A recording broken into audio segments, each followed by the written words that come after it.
Good morning বন্ধুরা, কেমন আছো তোমরা সবাই? আশা করি ভালোই আছো। আর তোমাদের আশীর্বাদে, ভালোবাসায় আর ভগবানের আশীর্বাদে আমরাও ভালো আছি। তো আমি চন্দ্রা এসি ফ্যামিলি ব্লগে তোমাদের সবাইকে অনেক অনেক স্বাগত ও ভালোবাসা জানিয়ে শুরু করছি আজকের ব্লগটি। তো আশা করি তোমাদের সবারই ব্লগটি ভালো লাগবে। তো স্কিপ না করে শুরু থেকে শেষ পর্যন্ত দেখতে থাকো আর আমার সঙ্গে থাকো। তো সকাল সকাল চলে এলাম আমার কাজকর্মগুলো নিয়ে, যা আমি প্রতিদিন তোমাদের সঙ্গে শেয়ার করি। মানে সারাদিন কি কাজকর্ম করি না করি, কি খাই না খাই, কোথায় যাই না যাই, সেগুলোই তোমাদের সঙ্গে শেয়ার করি। একটা গ্রামের বউ কিংবা মেয়ে হিসাবে এই তো আছে আমার কাজকর্ম, তো সেগুলোই তো তোমাদের সঙ্গে শেয়ার করব, তাই না বলো? তো বন্ধুরা, আমি আমার কাজকর্মগুলো তো নিয়ে চলে এসেছি, সকাল সকাল জল ভরে নিচ্ছি। তো আমি ওদিকে কাজগুলো করতে থাকি আর কিছু কথা তোমাদের সঙ্গে শেয়ার করি, যে কথাগুলো তোমাদের সঙ্গে শেয়ার না করলে আমার মনটা একদমই হালকা হচ্ছে না। তো আজ জানো তো আমার ব্লগ করার ইচ্ছা কিংবা মন কোনোটাই ছিল না, কারণ খুবই দুঃখী হয়ে আজ আমি ব্লগটা করছি। তো সেজন্যই আমি কোথাও ব্লগটাতে তোমাদের সামনে আসিনি বললেই ভুল হবে। মানে আমি সামনে তো সব সময় ছিলাম, কিন্তু সামনাসামনি তোমাদের সঙ্গে কোনো কথাই হয়নি। তো মনটা খুবই খারাপ ছিল। তো বন্ধুরা, আমি কি, তোমরাই বলো, আমি কি এই ইউটিউব চ্যানেলটা খুলে কি ভুল করেছি? আমি বুঝতে পারি না সবার কেন এত অসুবিধা হয়। ইউটিউব চ্যানেলটা খুলে সবাই আমাকে দেখে ব্যঙ্গ করে, জানো তো, হাসে। আগে তো সব আড়ালে হাসতো, আর এখন সামনাসামনি হাসে, বলে ওই যে দেখো ভিডিও বানাচ্ছে। তো ভিডিও করা কি অন্যায়, অপরাধ বলো? আমি কি কোনো নোংরামি করে ভিডিও করছি যে সেজন্য আমার লজ্জা লাগবে, ভয় লাগবে, আমার কোনো অসুবিধা হবে? আমি তো সারাদিন কি করি না করি, কি কাজকর্মগুলো করি, সেগুলোই আমার বন্ধুদের সঙ্গে, আমার পরিবারের লোকের সঙ্গে শেয়ার করি। আমি তো তোমাদের আমার একটা ছোট্ট পরিবার মনে করি আমি, সেই জন্য তোমাদের সঙ্গে আমি শেয়ার করি। তো এতে অনেকের আছে অসুবিধা হচ্ছে, তারা আমাকে নিয়ে ব্যঙ্গ করে, হাসাহাসি করে, হাসি ঠাট্টা করে, জানো তো। আমার না খুব দুঃখ লাগে, কষ্ট লাগে তখন, যে আমি তো চুরি বদমাইশি এগুলো করছি না, তাহলে তাদের কেন এত অসুবিধা, তাদের কেন এরকম চিন্তা ধারণা? আজকাল মানুষের চিন্তাধারা যে কতটা খারাপ বন্ধুরা, সেটা তোমাদের বলে বোঝাতে পারবো না। আজকাল কারো ভালো কেউ চায় না, জানো তো। খুবই কম লোক আছে লোকের ভালো চাওয়া, বেশিরভাগ লোকই দেখবা লোকের ক্ষতি চায়, ভালো চায় না। তো আমার এই ইউটিউবে আসা অনেকের পছন্দ না, সেজন্য অনেকে অনেক রকম কথা বলে সারাদিন কাজকর্ম ছাড়াও তো আরও অনেক কিছু আছে দেখানো, তো সেগুলো তো দেখাতে পারিস, বলো। এরকম নোংরা কথাবার্তা কেউ কি বলে? তো কথাগুলো শুনে না আমার খুব মনে একটা আঘাত লেগেছে, আমি খুব কষ্ট পেয়েছি আমার মনে এই কথাগুলো শুনে। তো ভাবলাম আমার বন্ধুদের সঙ্গেই আমি শেয়ার করি, আমার তো আর শোনার কেউ নেই, আমাকে বোঝার কেউ নেই, আছে শুধু আমার বন্ধুরাই। তো অবশ্যই আমার বন্ধুরা আমার কথাবার্তা বুঝবে, জানবে, আমাকে যারা চেনে জানে তারা অবশ্যই জানবে, বুঝবে। তো বন্ধুরা, তোমরা যখন আমাকে কমেন্ট করো না, তখন তোমাদের কমেন্টগুলো পড়তে আমার ভালো লাগে, আর তখন আমার আগ্রহটা আরও বেড়ে যায়। তখন ইচ্ছে করে আমি কারো কথায় কান দেব না, আমার লক্ষ্যে আমি পৌঁছাবো। আমার বন্ধুরা আমার সাথে আছে, আমার সাপোর্টে আছে, তখন আমার খুব ভালো লাগে যখন তোমরা আমার ভালো ভালো কমেন্ট করো। ভালো কমেন্টগুলো আমি পড়ি, তখন আমার ইচ্ছে করে আমি কারো কথায় কোনো কান দেব না, আমার ইচ্ছে মতন আমি যেভাবে আমার বন্ধুদের সঙ্গে আমার কাজকর্মগুলো, আমাদের জীবনযাপনগুলো শেয়ার করছি, এভাবেই আমি যতদিন বেঁচে থাকবো আর যতদিন ইউটিউব থাকবে আমি ততদিন এভাবেই শেয়ার করে যাব। তাতে যদি কারো অসুবিধা হয় হোক না।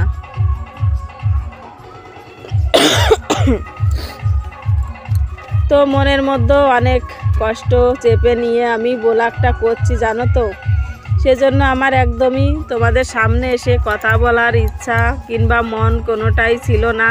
তবুও ভাবলাম চলো, আমায় যারা ভালোবাসে, আমার পরিবারের লোক যারা একান্ত আমার পরিবারের লোক আমায় ভালোবাসে, আমার ভিডিওর জন্য অপেক্ষা করে, তারা তো আমার অপেক্ষাতে থাকবে অবশ্যই।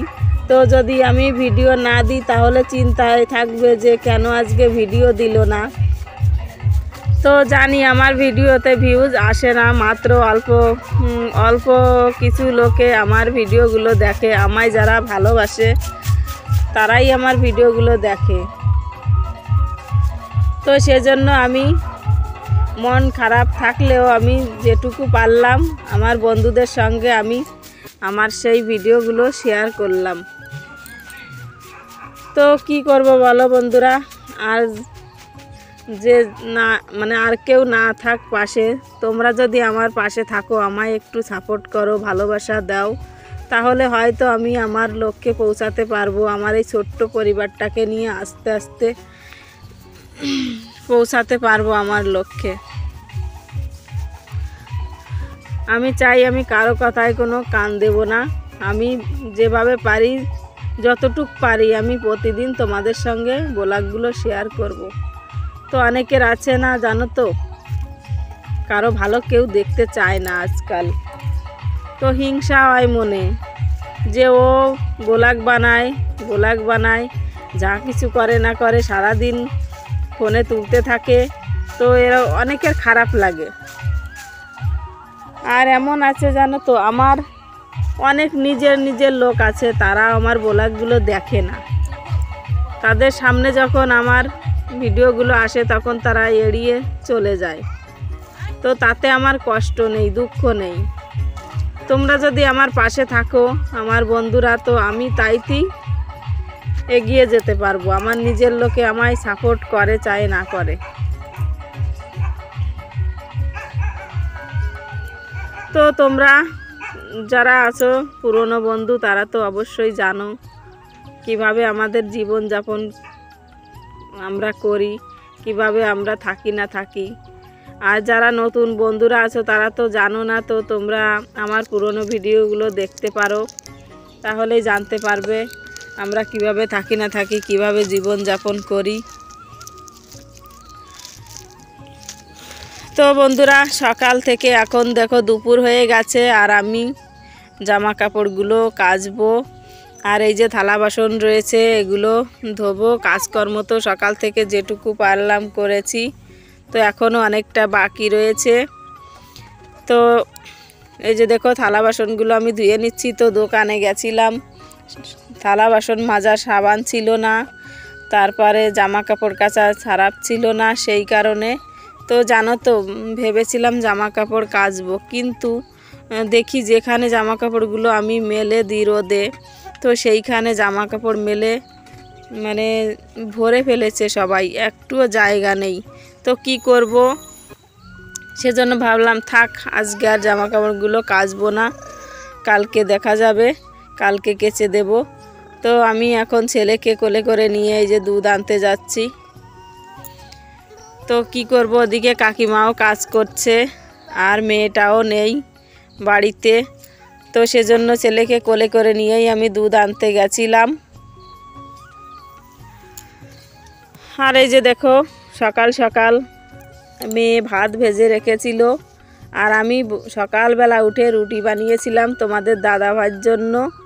তোমাদের দাদাভাই মাঠে গেছে সকালবেলা, তো রুটি নিয়ে গেছে।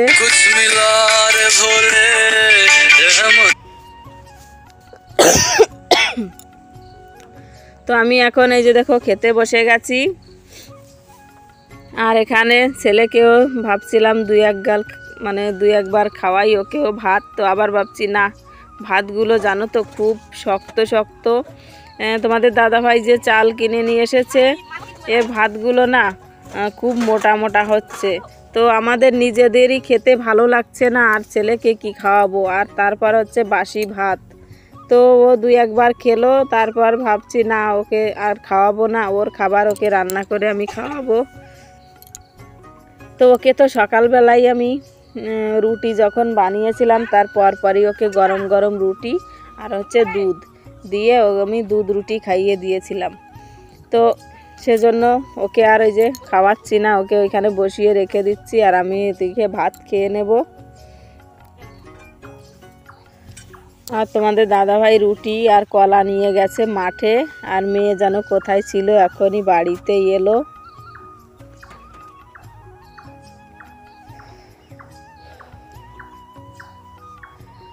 তো জানো তো বন্ধুরা, আমি সারা দিন এত কষ্ট করি, কাজকর্মগুলো করি, যে তোমাদের দেখাই যেগুলো, যা কিছু করি না কেন শুধু কি এই কাজগুলোই থাকে একটা সংসারে বলো তো?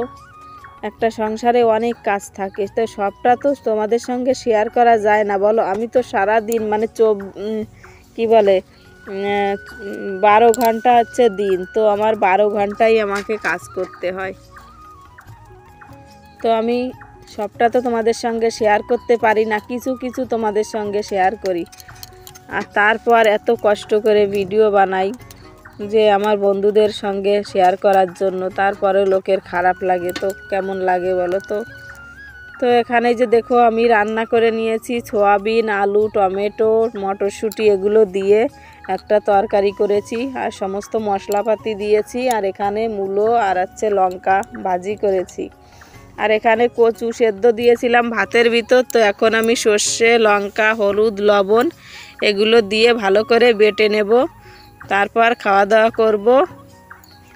তো এই যে দেখো তোমাদের দাদাভাই এখন খেতে বসে গেছে। তো আমি আমার কাজকর্মগুলো করে তারপরই চান করে এসে ভাতটা রান্না করেছিলাম। আর এই যে দেখো এখন আমি যে চালগুলো নিয়ে এসেছিল তোমাদের দাদাভাই সকালবেলা, তো আমি ড্রামটা ধুয়ে দিয়েছিলাম। তো এখন আমি চালগুলো ঢেলে রেখে দিচ্ছি, না হলে আবার ইঁদুরে নিচে দিয়ে কেটে দিয়ে গর্তর ভিতর নিয়ে যাবে চালগুলো। তো আমি ছেলেকে খাটের উপর বসিয়ে দিয়েছি, দিয়ে আমি এখন এই যে চালগুলো ভরে নিচ্ছি। তো মোটা মোটা ভাত হচ্ছে জানো তো, একদমই খাওয়া যাচ্ছে না। তোমাদের দাদাভাইও বলছে, এতদিন তো মাঠ থেকে তোমাদের দাদাভাই যে ধানটা কুড়িয়ে নিয়ে এসেছিলো, মানে কেটে নিয়ে এসেছিলো পোটের ধান, তো সেটা সেদ্ধ করে 3-4 মাস সেই চালগুলো খেয়েছি। তো ছোটো ছোটোই ভাত হতো, আর সঙ্গে রেশনের চাল মিশিয়ে দিয়ে রান্না করতাম। আর এখন তো এই যে চালটা নিয়ে এসেছে এটাই হচ্ছে রেশনের চালের মতো মোটা মোটা, আর উপরে রেশনের চাল মিশিয়ে দিয়ে রান্না করতে হচ্ছে। তো সেজন্য খুব মোটা মোটা ভাত হচ্ছে। তো খেতে খেতে আবার অভ্যাস হয়ে যাবে, তো আর কি করা, খেতে তো হবেই, তাই না বলো? তো এখন আমি চালগুলো ঢেলে নিচ্ছি। তো এখন জানো তো এখন বাজে হচ্ছে 4:30, তখন আমি এই যে চালগুলো ঢেলে নিচ্ছি। তো বন্ধুরা, যদি ব্লগটি ভালো লেগে থাকে তো একটা লাইক করো, কমেন্ট করো, আর চ্যানেলটিকে সাবস্ক্রাইব করে আমাদের পাশে থেকো, বন্ধু হয়ে একটু সাপোর্ট করো, একটু ভালোবাসা দিও আমাদের, যাতে তোমাদের ভালোবাসায় আমরা একটু একটু করে আমার এই ছোট্ট পরিবারটাকে নিয়ে সামনের দিকে এগিয়ে যেতে পারি, আমার লক্ষ্যে পৌঁছাতে পারি। তো যতই বাধা আসুক না কেন, যতই ঝড় আসুক না কেন, আমি তোমাদের সাপোর্টে, তোমাদের ভালোবাসায় এগিয়ে যেতে যাই। আমি আর পিছনে তাকিয়ে দেখতে চাই না। তো তোমরাই হচ্ছে আমার আশা ভরসা, তোমরাই আমায় সাপোর্ট করবে, ভালোবাসা দেবে।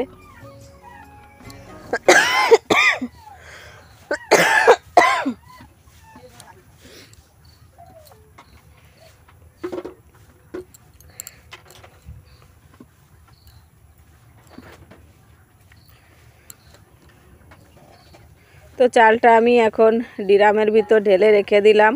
তো আমি 2টো ড্রামে জল ভরে রাখতাম কলপাড়ে। তো এখন আমার জানো তো জলেরও খুব অসুবিধা হবে, কারণ আমি একটা ড্রামে যে জলটা ভরে রেখেছি, মানে চালটা ভরে রাখলাম। তো এখন আমার যে জলটা ভরে রাখি আমার 2 দিন চালাতে হয় জল। তো এখন আর আমার 2 দিন চলবে না, খুব অসুবিধা হবে, না হলে আমার আবার এই জলের ড্রাম কিনে আনতে হবে। তো চলো বন্ধুরা, আজকের মতন টাটা, দেখা